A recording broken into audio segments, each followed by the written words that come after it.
আসসালামু আলাইকুম। আজকে আমরা মজাদার খাবার খাবো। এর জন্য লাগবে আমাদের পেঁয়াজ, শসা, লাগবে ধনেপাতা, মরিচের ফাঁকি, বিট লবণ সব ভালোভাবে মেখে নিব। আমার না সন্দেহ, সবাই দোয়া করবেন। 1 চামচ সস দিব, 2 চামচ কাসুন দিয়ে নিব। ভালোভাবে মাখতে হবে। একটু চাটনি অ্যাড করব।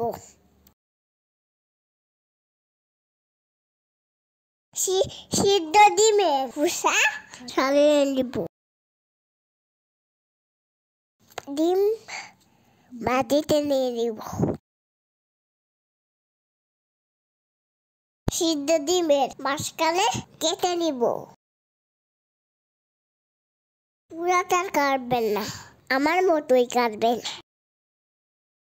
এবার ডিমের মাঝে তৈরি মশলা দিয়ে দিব। মশলা রাজাকাল্লা ব্যাস তৈরি হয়ে গেল ডিমের মজাদার খাবার। আমরা এখন খাবো। আপনারা বাসায় বানাই খাবেন। আল্লাহ হাফেজ, আবারও দেখা হবে।